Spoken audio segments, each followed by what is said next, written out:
Good morning, students. Today we will continue with exercise 2A in module 2 of the same chapter, exponent. So let us start question number 5. See, the question is like this: 1 by 3 raised to the power negative 3 minus 1 by 2 raised to the power negative 3. Then there is a division sign, 1 by 4 raised to the power negative 3. देखो बेटा powers है negative में, तो हमें ये identity लगानी पड़ेगी। जब पावर नेगेटिव में होती है तो रेसिप्रोकल हो जाएगा एंड पावर पॉजिटिव हो जाएगी। तो ये आइडेंटिटी यूज करेंगे। आपको मैंने बताया था हर क्वेश्चन में आपको आइडेंटिटी ये लॉ भी आपको लिखना है। तो 1/3 का जब रेसिप्रोकल होगा तो ये 3 हो जाएगा, raise to the power positive हो जाएगी 3, एंड 1/2 का reciprocal is 2 raise to the power 3 divided by this is 4 raised to the power 3. अब 3 raised to the power 3. It's 27. 2 raised to the power 3. 2 2s are 2. 2 2s are 4. 4 2s are 8. And divided by 4 raised to the power 3. 4 4s are 16 and 16 4s are 4 4s are 16 and 16 4s are 64. So next step is 27 minus 8 is 19. अब ये division का sign जो है, division का sign किस में change हो जाता है? मल्टीप्लिकेशन। तो ये मल्टीप्लिकेशन में होगी और जो उसका बाद का नंबर है उसका रेसिप्रोकल पहले ही बड़ा हुआ है। This will become 19/64. This is our answer. You can pause the video and note down. Now let us do the next question. Now next question is question number 6. इसमें भी बेटा यहाँ पावर जो है आपकी नेगेटिव में दी हुई है, तो आप यही सेम लॉ लगाएंगे। पहले इसका रेसिप्रोकल करेंगे और पावर इसकी पॉजिटिव हो जाएगी। तो इसका रेसिप्रोकल पावर पॉजिटिव 1 होगी, तो इसका मतलब आप नहीं भी लिखेंगे 1 तो भी चलेगा। ये इसकी भी पावर पॉजिटिव 1 और बाहर वाला जो ब्रैकेट है इस पे अभी नेगेटिव 1 ही लेने देंगे। अभी बाहर वाला ब्रैकेट बाद में सॉल्व करेंगे। Now next step is this will become 3/4 minus 4. ये भी पावर है, इसको हम सॉल्व करेंगे। यहाँ पे कुछ भी नहीं है डिनोमिनेटर, तो 1 लगाएंगे।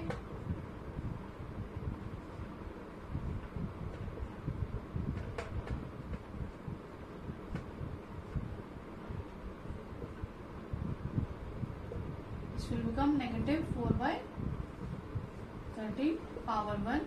लिखोगे तो भी ठीक है, नहीं लिखोगे तो भी ठीक है। This is optional. 1 पावर आप लिख भी सकते हो, नहीं भी लिख सकते हो। तो answer is -4/13. Now next question is question number 8. Now question number 8, first part is this: 2 raised to the power 0 plus 3 raised to the power -1 bracket into 3 square. तो इसमें बेटा 2 लॉज यूज होंगे कि किसी के नंबर की पावर 0 होती है तो वो 1 होता है और नेगेटिव होती है तो उसका रेसिप्रोकल हो जाता है। तो देखो ये बन जाएगा 2 raised to the power 0 1 plus 1/3 into 3 square. 3 square is how much? 9.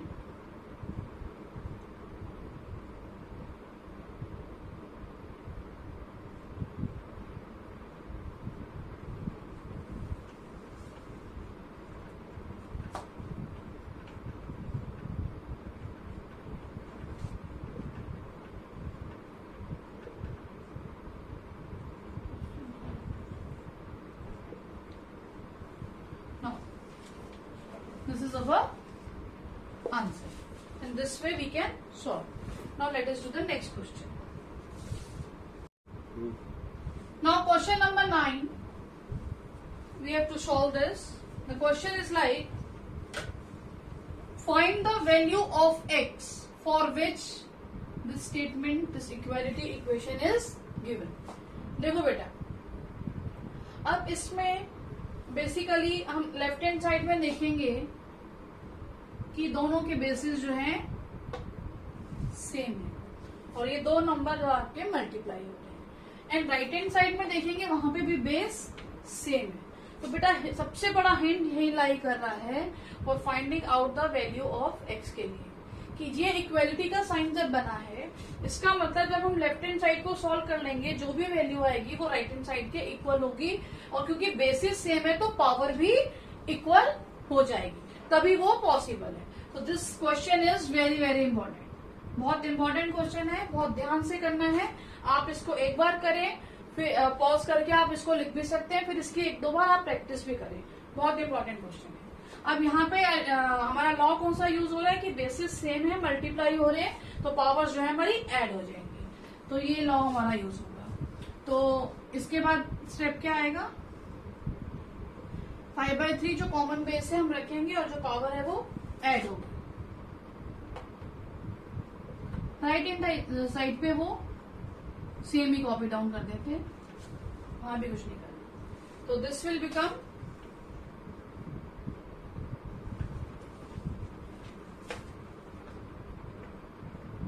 5/3 raised to the power -9. अब बेटा ये इक्वालिटी का साइन है, इट इज वेरी इंपॉर्टेंट. जब इक्वल होगा साइन, इसका मतलब दोनों साइड की वैल्यू जो है वो सेम है, तभी ये इक्वल का साइन आया है.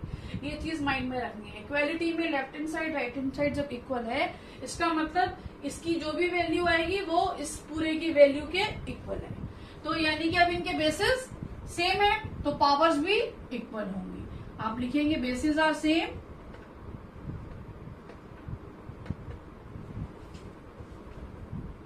inequality,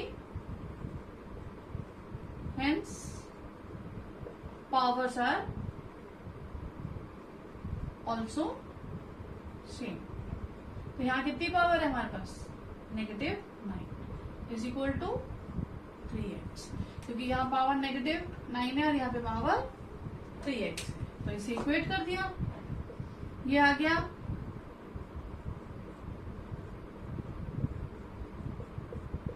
कैलकुलेट करेंगे तो x आ जाएगा -3.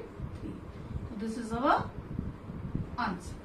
बेटा बहुत इंपॉर्टेंट क्वेश्चन है, आप इसकी प्रैक्टिस करना. Now let us do the next question, वो भी सिमिलर टाइप का क्वेश्चन है. Now question number 10. इसमें भी हमें x की वैल्यू निकालनी है. मैंने सॉल्व कर दिया है. देखो बेटा, इसमें अब यहाँ पे 4/9 जो है बेस हमारा सेम है और यहाँ पे मल्टीप्लाई हो रहा है तो सेम आइडेंटिटी लगेगी. बेसिस सेम है, पावर्स जो है वो ऐड हो जाएंगी. ये हमने ऐड कर दी. Right hand side as it is copy down कर देंगे. अब इसको जब ऐड करेंगे तो नेक्स्ट स्टेप आएगा, ये 4 प्लस माइनस माइनस, तो 4 - 7 इज -3. तो ये यहाँ पे भी अब देखो इक्वालिटी का साइन है. इक्वालिटी में अगर दोनों साइड पे हमारी, इसका मतलब दोनों की वैल्यू सेम है, यहाँ बेसिस सेम है, तो पावर्स जो है वो इक्वल हो जाएंगी. तो यहाँ हमने पावर्स को इक्वेट कर दिया. अब ट्रांसपोजिशन से इसको सॉल्व करेंगे. ये -1 इधर आ जाएगा, तो -1 + 1 इज -2. -2 divided by 2 is -2. तो x equal to -1 is our answer. So in this way आप इक्वालिटी में जब x की वैल्यू नहीं दी हो पावर में, तो आप इस तरीके से सॉल्व कर सकते हैं. Now next question. Now next question is question number 11. By what number -6 raised to the power -1 be multiplied so that the product becomes 9 raised to the power -1. तो बेटा ये एक वर्ड प्रॉब्लम है, तो हम इसका इक्वेशन बनाएंगे. Let the number is x. तो अकॉर्डिंग टू क्वेश्चन हम इसको किससे मल्टीप्लाई करें, आंसर हमारा ये आ जाए. अब देखो बेटा, यहाँ पे हमारी पहले लॉ भी लगेगा, यहाँ नेगेटिव पावर है, यानी कि नेगेटिव पावर जब होती है तो रेसिप्रोकल हो जाता है, तो ये लॉ हमें लिखना है। तो this will become -1/6 raise to the power 1 ही रहेगी, आप लिखे या नहीं लिखे, into x 1/9 raise to the power 1। अब हम x की वैल्यू निकालेंगे। -1/6 की power 1 is -1/6 only.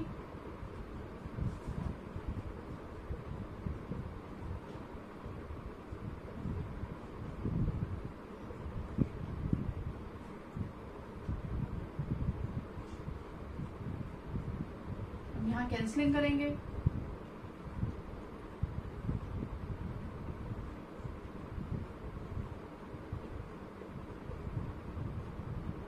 Standard form में ले आएंगे।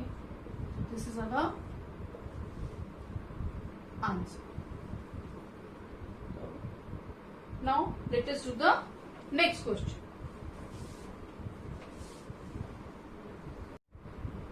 Now our next question is question number 12. By what number should -2/3 raised to the power -3 be divided? बेटा यहाँ क्या हो रहा है, डिवाइडेड।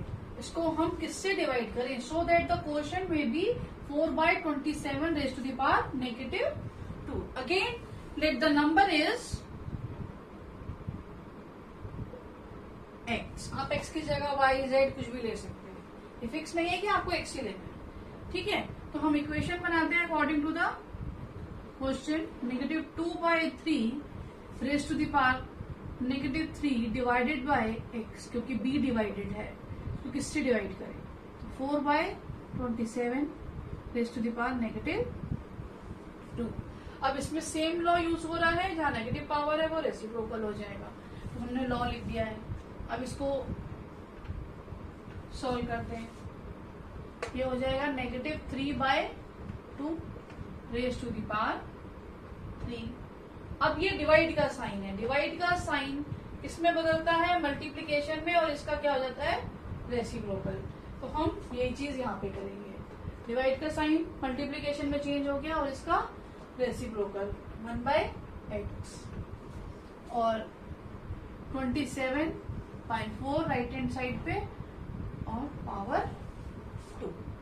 अब क्या करेंगे, इसकी वैल्यू को लिखते हैं।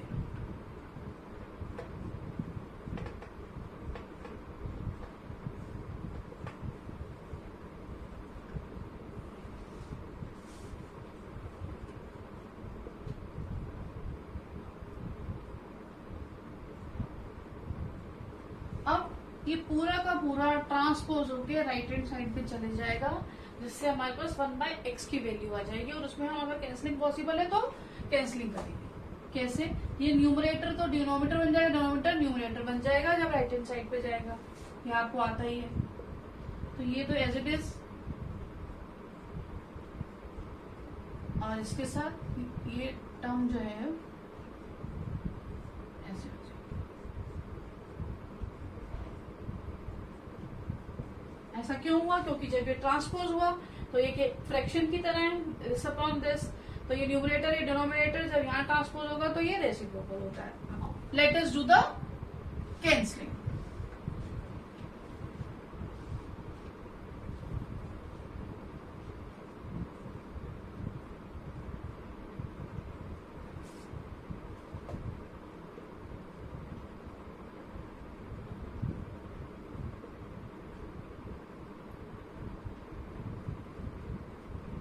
Now the value of this will become, numerator में देखो 27 into 1 27, 2 into, इन तीनों को मल्टीप्लाई करेंगे तो -1 आएगा, -1 मल्टीप्लाइड बाय 2 इज -2।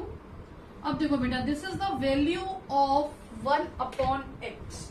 अब हम x की वैल्यू कैसे निकालें, तो अगर दोनों साइड हम रेसिप्रोकल कर दें तो हमारे पास x की वैल्यू आ जाएगी। तो डूइंग रेसिप्रोकल,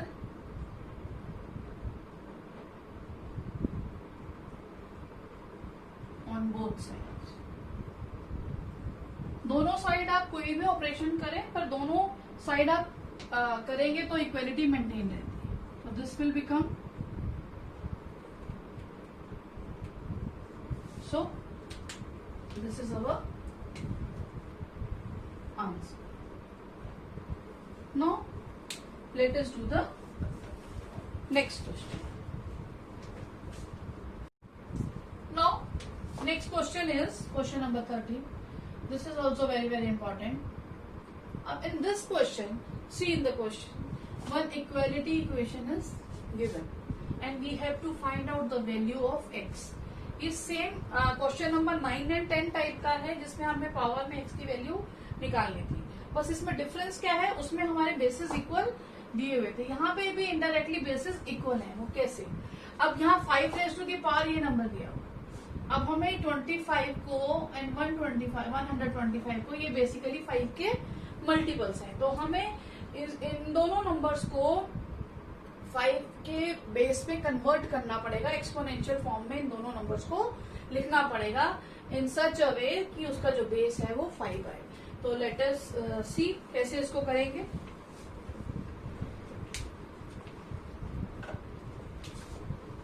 और हमारे पास यही सेम लॉ यूज होगा. डिवीजन में जो होती है, जो पावर्स होती है, वो सब्ट्रैक्ट हो जाती है.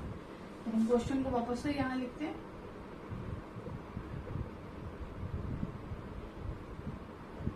अब इनको कैसे कन्वर्ट करेंगे, इसके लिए बेटा हमें प्राइम फैक्टराइजेशन करनी पड़ेगी. जैसे 25 के,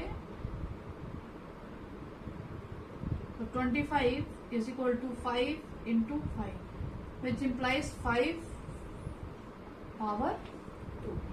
यहाँ पे भी पावर 1 है या पावर 1 है, तो ये बेसिस सेम है, पावर ऐड हो जाए. सिमिलरली 125 के प्राइम फैक्टर्स करेंगे.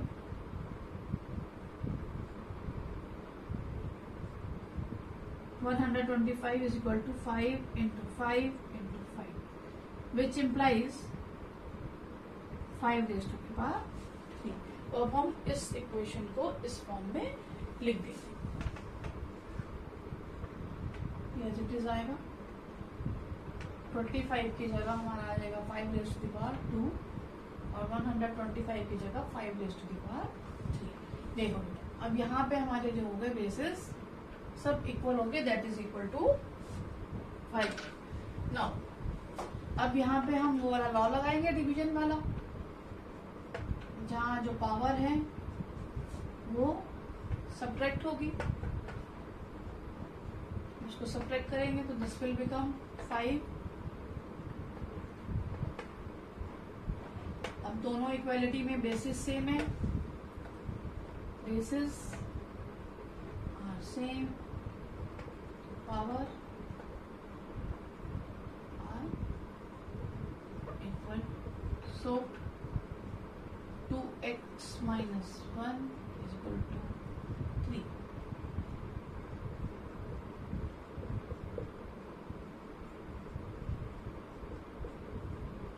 x की वैल्यू आ गई 2. This is our answer. This is also very simple question and very important also. Now it's time for homework. Now for homework you have to note down the questions explained as CW. This is as CW in your copy, and for homework, as homework what you have to do, exercise 2A, do question number 7, question number 8, part 2 and 3, and on page number 39 test paper 2 is given. From that we have to do only question number 3, 4, 5 as a homework. These two are as a homework. Thank you.